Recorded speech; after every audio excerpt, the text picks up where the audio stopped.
Lo anticipábamos antes de la tanda. Julia Estrada tiene números sobre la deuda de los argentinos, porque no es de un gobierno, es de un Estado, es de todos nosotros.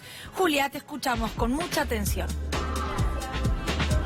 Que hablar de un relevamiento oficial del INDEC, Instituto Nacional de Estadísticas y Censos, que publicó la evolución del endeudamiento externo al cuarto trimestre de 2018. ¿Por qué lo presento de esta manera? Porque en general todos los datos de deuda que aquí exponemos son relevamientos privados, que además el gobierno en distintas oportunidades suele criticar, dice, bueno, acá están sumando la deuda en pesos, están metiéndole otras cosas. Bueno, estos son datos oficiales. ¿Cuál es el stock de deuda externa al cuarto trimestre? Es decir, a diciembre del año pasado, 277.921 millones de dólares, ¿no? Estamos hablando de una cifra muy elevada.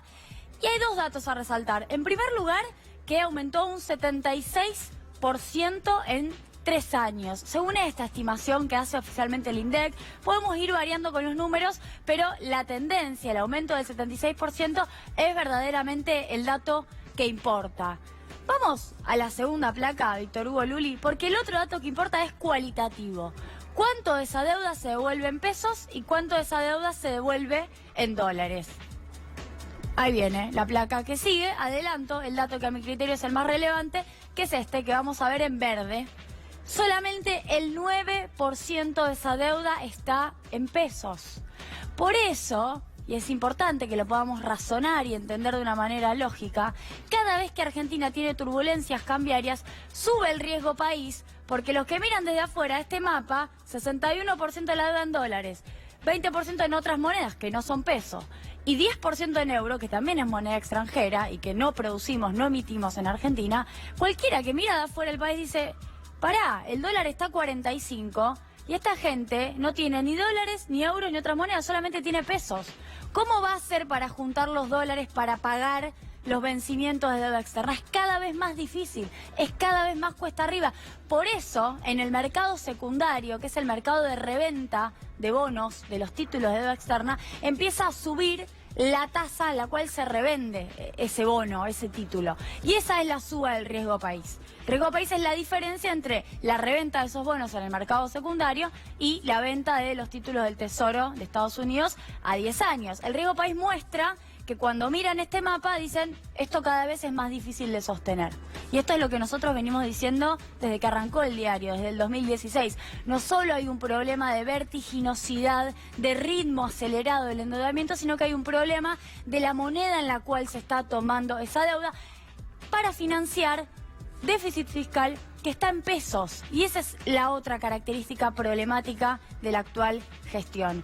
Vamos a la tercera placa. Porque yo siempre digo, hablamos de la deuda, tenemos que hablar casi como contracara, un correlato directo de la fuga.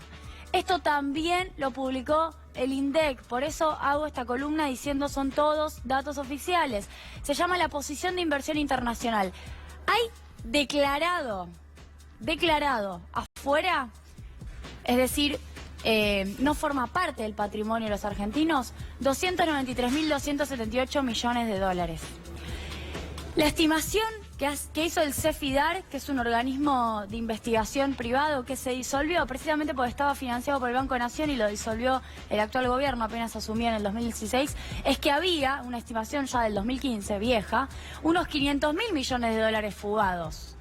Si esa estimación se actualizara quizás nos daría más. Esos 500.000 millones tienen también lo no declarado, por ejemplo todas las cuentas offshore que sabemos que existen, que tienen dinero o también casas, inmuebles no declarados en el exterior. Todo eso no está en estos 293.000 millones, pero está sí en este número de 500.000 millones de dólares, que es prácticamente un PBI, que está afuera del país. Entonces tenemos una dinámica de endeudamiento externo que tiene como correlato la salida de esa plata al exterior.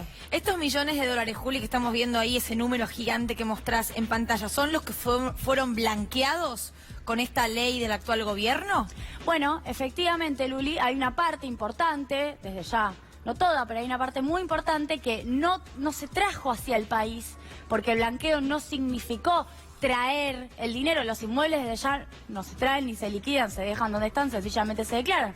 Pero la plata en las cuentas, lo único que se hizo fue declararla y poder pagar un impuesto muy bajo en pesos que aumentó la recaudación, generando una recaudación extraordinaria solamente durante un tiempo, y ese dinero quedó de alguna manera declarado en el exterior. No vinieron los dólares que están afuera a la Argentina, sino que se quedaron una parte, solamente los que han declarado, no todos, pero se quedaron en el exterior. A mí me parece que estos datos son para considerar, llaman muchísimo la atención que el propio INDEC publique, bueno, al cuarto trimestre de 2018, datos de esta magnitud. La doctora Julia Estrada, nos quedamos aquí mirando detalle por detalle, lo explica también. Yo siento que si lo entiendo yo, lo entienden todos ustedes, y por consiguiente es un informe que nos permite conocer cuál es la realidad económica en estos temas que manejó recién Julia.